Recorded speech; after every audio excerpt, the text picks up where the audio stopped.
Assalamualaikum warahmatullahi wabarakatuh. Saya Nur Hafiza dengan NIM 1.103001 dari program studi ekonomi syariah kelas 1B. Di sini saya akan menjawab soal ujian akhir semester mata kuliah pengantar ilmu ekonomi yang diampu oleh Bapak Eko Supriyanto. Langsung saja kita ke pembahasan yang pertama, yaitu jelaskan apa saja permasalahan ekonomi secara makro dan apa penyebabnya. Ekonomi makro di sini terbagi menjadi dua, yaitu ekonomi makro jangka panjang dan juga ekonomi makro jangka pendek. Di sini kita akan membahas ekonomi makro yang jangka pendek terlebih dahulu. Yang pertama yaitu inflasi. Inflasi merupakan salah satu masalah ekonomi yang paling banyak dialami oleh hampir semua negara. Yang dimaksud dengan inflasi tersebut adalah suatu keadaan kecenderungan kenaikan harga-harga yang secara umum terus-menerus. Adapun tingkat keparahan dalam inflasi itu ada 4. Yang pertama yaitu inflasi ringan. Inflasi ringan ini berada di bawah 10% per tahunnya. Lalu inflasi sedang. Inflasi sedang ini berada antara 10% sampai 30% per tahunnya. Selanjutnya yaitu inflasi berat.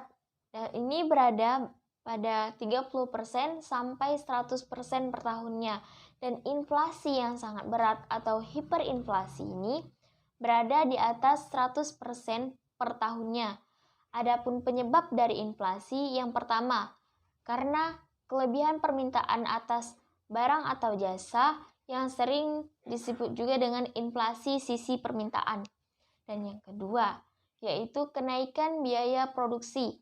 Hal ini terjadi karena kenaikan harga-harga bahan baku, misalnya karena keberhasilan serikat buruh dalam menaikkan upah atau karena kenaikan harga bahan bakar minyak.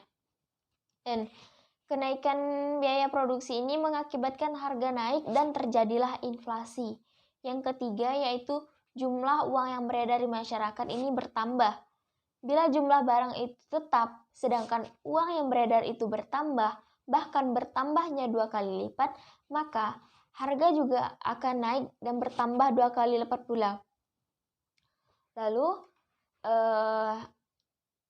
masalah perekonomian makro jangka pendek yang kedua yaitu pengangguran. Pengangguran ini terjadi karena jumlah tenaga kerja atau angkatan kerja melebihi tingkat kesepakatan yang tersedia atau tingkat kesempatan yang tersedia. Nah, di sini sebab-sebab pengangguran yang pertama yaitu karena menganggur karena ia ingin mencari pekerjaan lain yang lebih baik.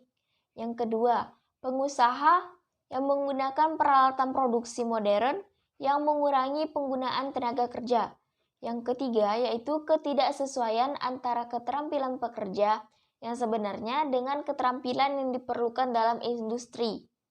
Masalah perekonomian ekonomi makro dalam jangka pendek yang ketiga yaitu ketimpangan dalam neraca pembayaran. Ketimpangan dalam neraca pembayaran ini adalah neraca yang memuat ikhtisar dalam segala transaksi yang terjadi antara penduduk suatu negara dengan penduduk negara lain selama jangka waktu tertentu dan biasanya 1 tahun. Dan neraca pembayaran yang timpang disebabkan karena adanya kesenjangan antara jumlah peroleh negara dari ekspor dan pembayaran untuk impor. Dan jika kondisi volume impor lebih besar atau defisit, mengakibatkan devisa menurun sehingga nilai mata uang lokal akan jatuh.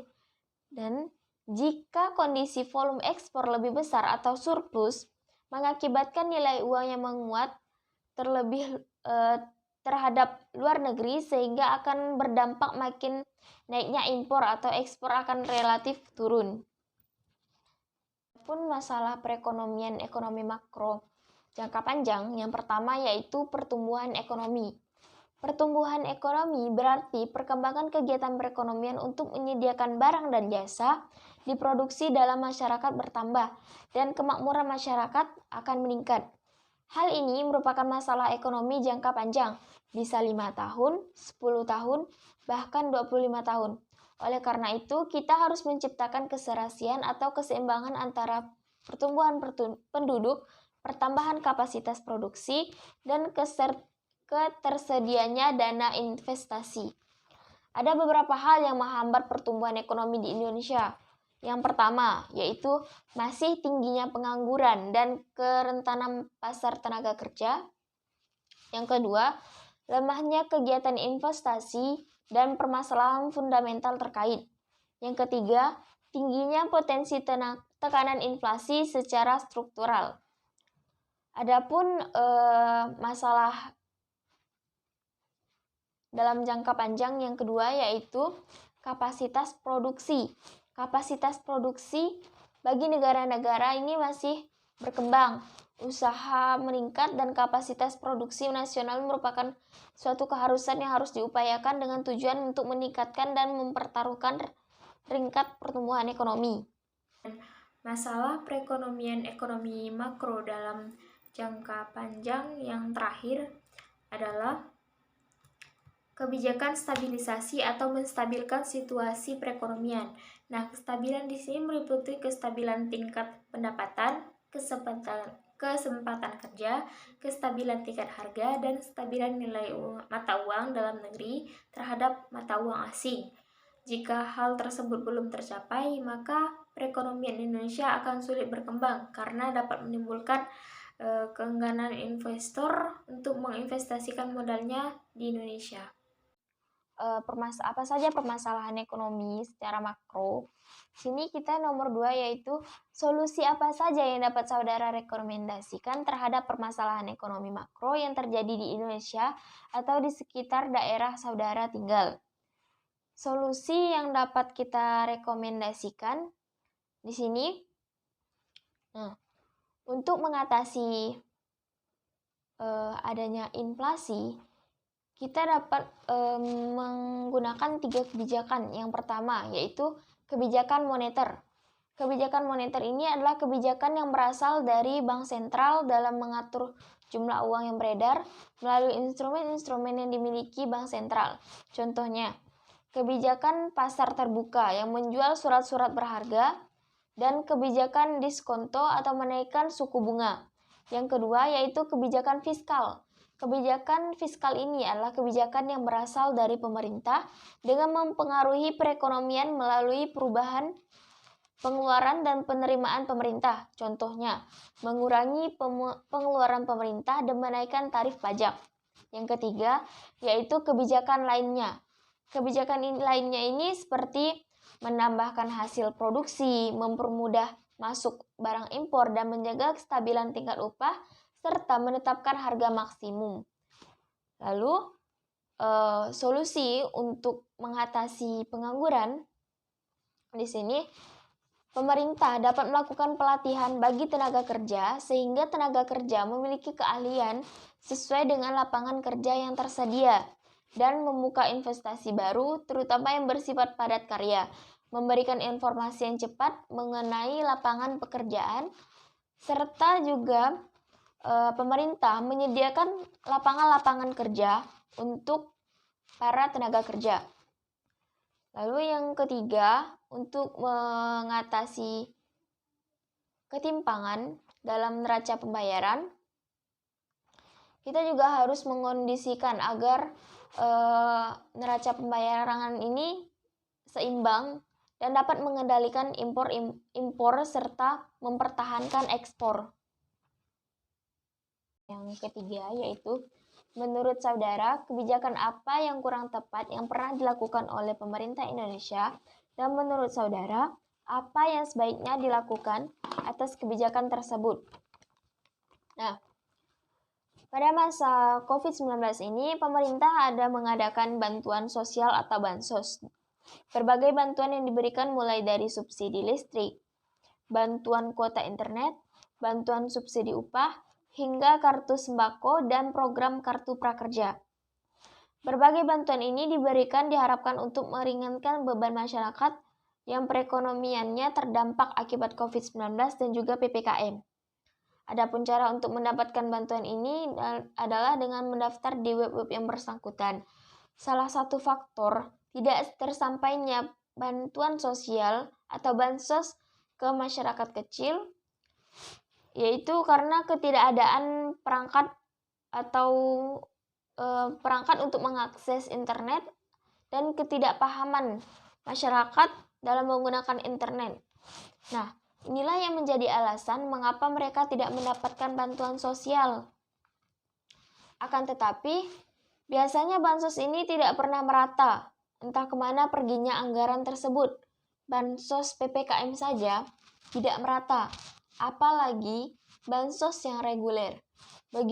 Begitulah penyakit biasanya yang dilakukan oleh sektor-sektor pemerintahan yang telah menjadikan korupsi semacam budaya. Bukan hanya pemerintah, masyarakat sendiri pun korupsi, dan di kalangan masyarakat sendiri pun korupsi ini sudah menjadi hal yang umum terjadi.